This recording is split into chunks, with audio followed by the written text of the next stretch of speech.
Alright guys, so this is my physique currently. Honestly, like, I feel like I'm looking way leaner than last week, and we're actually still 13 weeks out, so timing is going good right now and super excited. And so we're actually gonna head to the gym in a little bit and get to the topic of this video, which I think you're gonna find pretty interesting. But just to give you guys a quick update, I mean, the prep is going super good. I am officially slightly under 13 weeks out. As far as body weight goes, I think I have about 13 more pounds to lose, but of course it all just dictates on what I'm looking like. And if I have to lose more weight, then I'm gonna lose more weight, obviously. So you wanna make sure that you're not, if you are stepping on stage, that you're not obsessed or in love with like a certain stage weight. I think that's a problem that a lot of guys have, is they have to get to this specific number. But what if you get to that number and you don't look good? You know what I mean? So it's always best to chase after a look. And I know for that look, I have maybe roughly 13 pounds to lose, maybe less, maybe more, don't really know. But with 13 weeks left in the prep, I'm feeling pretty confident. So today I'm also lowering my calories by just 100. So I'm going down to 2,000 calories. And I'm actually really excited because I know that I'm gonna start seeing even quicker progress. And honestly, that's what I'm going for. As far as this prep goes, I'm actually not that hungry or anything. I haven't been like overly, like hangry or like feeling like I'm craving a lot of foods. It's just been super easy and super smooth sailing. So just been loving it. Training's going good. And I'm actually going to talk a little bit about my training in this video. That's what the topic of this video is about. So I'm just gonna go ahead and see you guys at the gym. Quick note I wanted to add while we're going to the gym, I guess, is that today, as in Monday, Spencer Oldham starts his prep. So if you don't already, you should follow him. But yeah, he was on our team last year. He was actually the first member ever of Team Nova, and he starts his prep today. Gonna be 17 weeks. And other than that, I think like everyone on the team now is pretty much on their prep. So like super stoked. I'm actually competing first out of everyone. So everyone else is 17 to 20 weeks out. I'm 13 weeks out. Super pumped. Everyone's gonna kill it. All right, so today we're hitting push day. So naturally we're gonna start off with chest. And something I wanna talk about is how I'm not bench pressing anymore. I actually stopped bench pressing. So this is coming from the guy that literally loves bench press. Like, bench press is my favorite lift of all time. My 1 rep max is 340 pounds. I'm very proud of that. It's something I've worked towards a lot. I seriously love bench press. So you're probably wondering, like, why did I stop benching? And it has nothing to do with injury or anything like that. It's a choice that I made for my programming to make it as specific as possible for my goals, which is men's physique. So this is a really important topic, I think, because there's a chance that maybe you should stop bench pressing too. And so let me kind of explain what I would do. I would come into the gym twice a week and I would bench press. And usually what I would do is I'd work up to like 225. And if I was doing a mass phase, like on hypermass or just trying to build as much muscle as possible, I would do maybe 2 or 3 sets of 225 for anywhere between 8 to 15 reps. And while I was doing that, I realized that I wasn't actually feeling my chest work that much. I mean, obviously I was, and it's proven that bench press is a great chest exercise, but personally, I was not really feeling my chest. I would finish benching and have no pump. I would not really feel a lot of strain on my chest, and then I'd go into the rest of my workout and even have a bit of fatigue in my pec from benching, even though I wasn't really feeling it in my chest as much. So I was very stubborn at first, and I had this entire off season to build as much muscle as possible, and I decided that I needed to drop the bench press from my programming in order to see better gains. And so I actually replaced it with a paused dumbbell bench press. I'm gonna demonstrate that here in a second, but the difference is night and day. I'm actually able to feel my chest way more. I feel it activating way more. And I think just for me, the dumbbells help me kind of engage the chest a little bit more, adding adduction, as well as being able to shift kind of like where my elbow positioning are, a lot better than a strict bench press would allow me to with a bar. And I can't say anything more than I've seen a huge difference in my chest lately. I just feel it way more, my workouts are way better, and I just had to let go of something that I loved in order to do what was gonna be best for my programming. So I'm gonna show you the exact exercise that I've replaced bench press with, and I want you to consider whether you should do the same and whether this will help you build your chest a lot better. And maybe you have to let go of bench press if you love it like me, but it's all for the bigger goal here. It's time to specify your training. So let me show you how I do this real quick. Like all things trying to build muscle, the weight you use is not going to be as important as actually feeling the muscle work. So I use actually 70s, which you might be thinking like, if I can bench press 340 pounds, I could probably do heavy dumbbells. And yeah, you're right, I could do like 110s or something, but I want to feel the muscle. So I'm using 70s. And what I'm going to do is I'm gonna come down nice and controlled and then pause. And during that pause, you're really gonna feel your chest stretch and open up.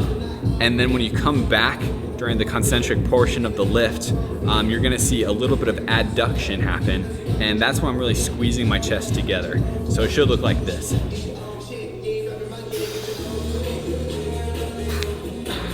Get kind of set up. Retract your scapula. Nice and slow.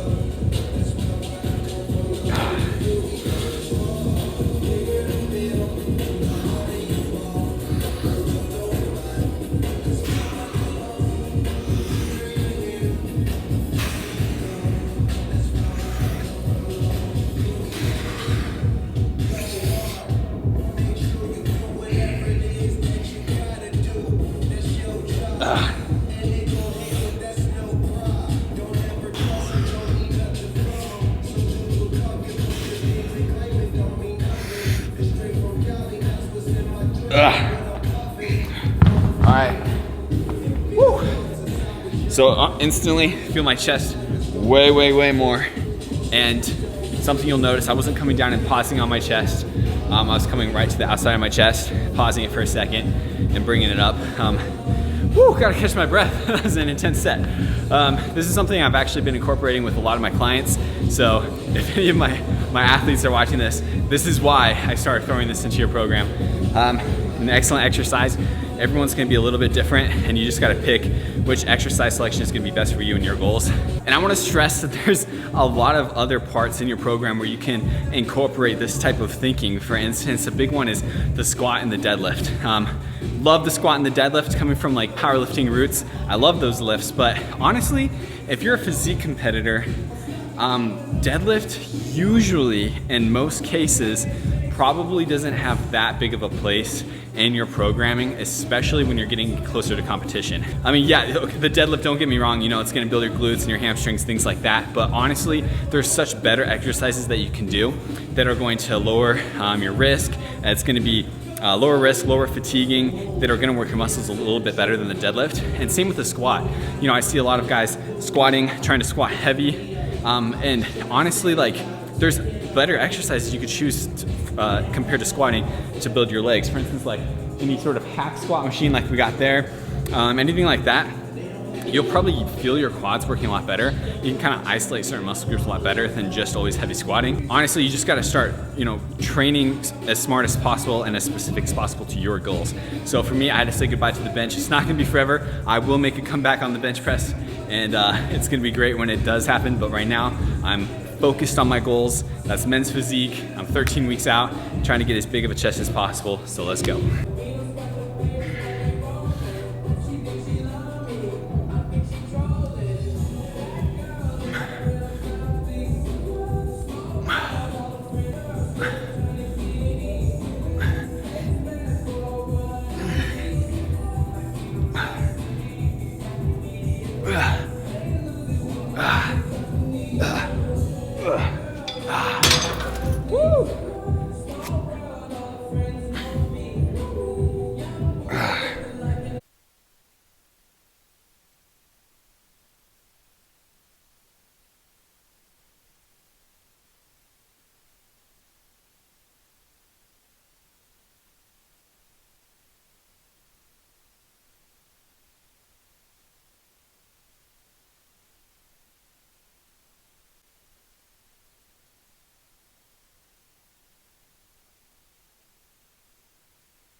All right, so we are currently on our way to Aldi. Gonna pick up some groceries. And you hear that? That's a really annoying dog that lives here. Another quick life update. It is still cold here in Omaha, Nebraska. So sick of winter time. And we have so many summer plans that it's like painful that it's still winter because we just really need summer to come really bad. If you don't already know, there's a grocery store called Aldi, which it's really popular over in Europe. And when I lived in England, it's like it was my go-to grocery store. But they don't have it everywhere, although they just built one recently in the past like year or so, really close to our apartment.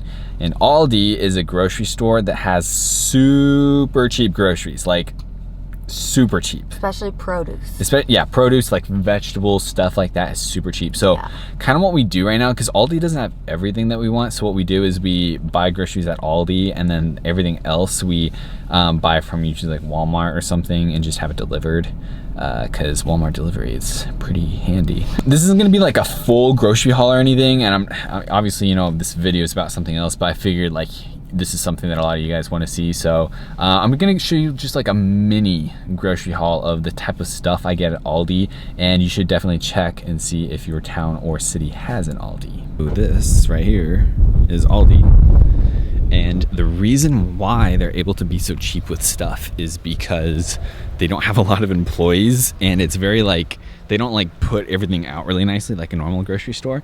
And even to use a cart, you have to put in a quarter and like unlock the cart, because they don't have anyone that, you know, they don't hire employees to put away the carts away.